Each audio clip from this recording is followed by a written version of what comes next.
রান্নাঘরে আসলেই মনে হয় কি রান্না করব কি খাবো এই একটা মাথায় ডেলি চিন্তা।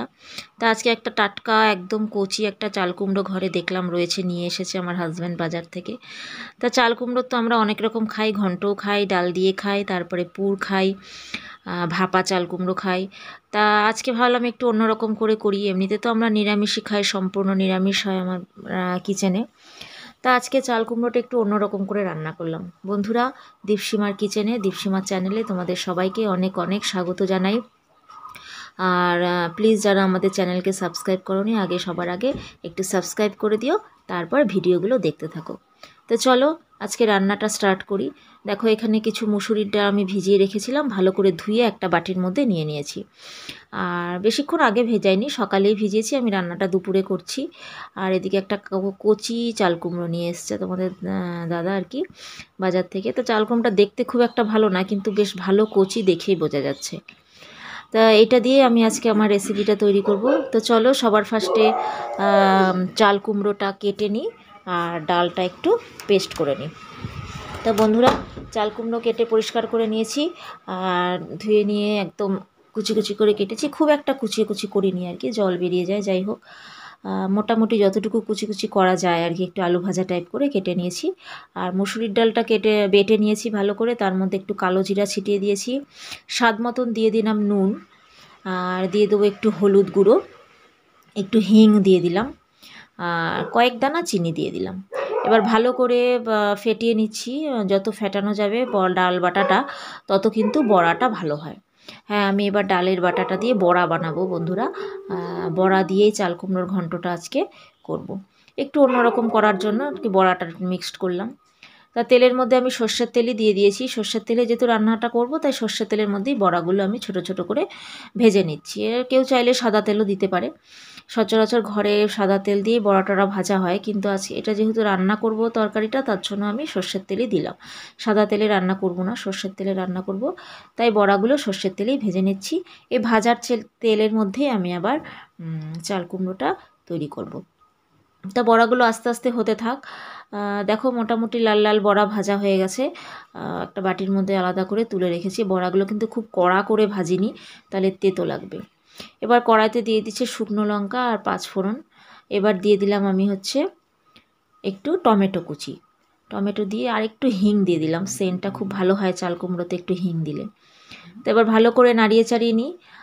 এবার আমি এর মধ্যে চাল কুমড়োগুলো ঢেলে দিচ্ছি। টমেটোগুলো কিন্তু আমি গলিয়ে ফেললাম না, কারণ কি চাল কুমড়ো ঘন্ট হতে হতেই টমেটোটাও গলে যাবে।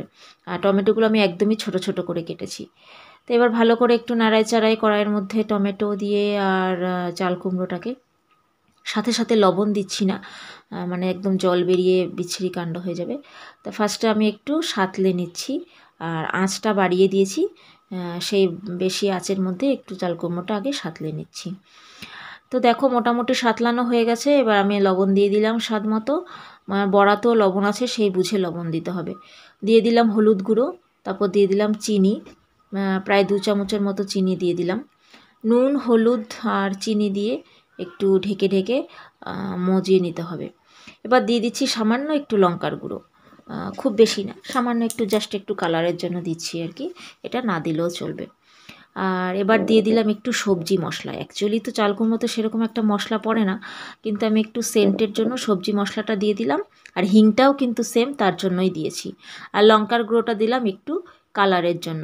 খুব সিম্পলভাবে খেতে গেলে এই সমস্ত না দিলেও হয়। তাই একটু কাঁচা লঙ্কা ভেঙে ভেঙে দিয়ে দিলাম, যে যেরকম ঝাল খাবে আর কি, সেই অনুযায়ী দিলাম। দেখো চাল কুমড়োটা কিন্তু দেখতে খুব ভালো লাগছে। তো মোটামুটি কিছুক্ষণ পরেই চাল কুমড়োটা তৈরি হয়ে যাবে। আর চাল কুমড়ো কিন্তু খুব কম আঁচে বানানো যায় না, তাহলে কিন্তু টক টক হয়ে যায়। একটু গ্যাস আঁচটা বাড়িয়ে বাড়িয়ে নাড়িয়ে নাড়িয়ে বারবার করে করতে হয়। এবারে আমি দেখো একটু আলু সেদ্ধ করে নিয়েছিলাম আগের থেকে। তা সেই সেদ্ধ আলুটাকে টুকরো টুকরো করে চাল কুমড়োর মধ্যে মিলিয়ে দিলাম। এটা অপশনাল, কেউ চাইলে নাও দিতে পারে। তা আমি ভাবলাম যে একটু আলু ছাড়া করব, কারণ আমার ঘরে একটু আলু না হলে ভালো লাগে না আর কি সবার। তাই একটু আমি আলু সেদ্ধ করে রাখা আলুগুলোকে টুকরো টুকরো করে মিলিয়ে দিলাম। এবার আরেকটু ঢেকে দিলাম। তো বন্ধুরা দেখো প্রায় 3-4 মিনিট পরে আমার ঢাকনাটা তুললাম, আর চাল কুমড়োগুলো প্রায় রেডি হয়ে গেছে তৈরি করা। এবার আমার ভেজে রাখা বড়াগুলো এর মধ্যে মিলিয়ে দিলাম। দারুণ একটা সেন্ট বেরিয়েছে আর খেতেও দুর্দান্ত হয়েছে। আমি একটু টেস্ট করে দেখেছি, মুখে নিয়ে, মানে জাস্ট একটু খুন্তির আগা থেকে নিয়ে আর কি, নুন লবণ চিনিটা কেমন হয়েছে দেখার জন্য। তো দারুণ হয়েছে স্বাদটা বন্ধুরা। আর তার সাথে বড়াগুলো মিক্সড করে দিলাম, খেতে কিন্তু দারুণ লাগবে। এবার আমার বাগানে রয়েছে বিলাতি ধনেপাতা, সেটা একটু এনে মিক্সড করে দিলাম, মানে অসাধারণ একটা গন্ধ হবে তরকারিটাতে, মানে গন্ধতেই পেট ভরে যাবে খেতে। তো চলো এবার একটা পাত্রে নামিয়ে নিই, তারপরে গরম গরম ভাতের সাথে আমরা খাওয়া শুরু করে দিই। তো কেমন লাগলো বন্ধুরা আজকের আমার এই রেসিপিটা, চাল কুমড়োর ঘন্টটা একটু আলাদা রকমভাবে ডালের বড়া দিয়ে, তোমরা অবশ্যই বাড়িতে ট্রাই করো। আর ভালো লাগলে অবশ্যই একটা লাইক কমেন্ট করে দিও, আর কেউ যদি ইচ্ছা হয় একটু শেয়ার করে দিও ভিডিওটা। তো চলো আজকে এখানে শেষ করছি, তোমরা সবাই ভালো থেকো, সুস্থ থেকো। আগামী দিন আরও একটা রেসিপি নিয়ে তোমাদের কাছে চলে আসবো। আর তোমরা প্লিজ আমার চ্যানেলটাকে একটু সাবস্ক্রাইব করে দিও, আর পাশে থাকা বেল আইকনটিকে ক্লিক করে দিও। টাটা, গুড বাই, সবাই ভালো থেকো।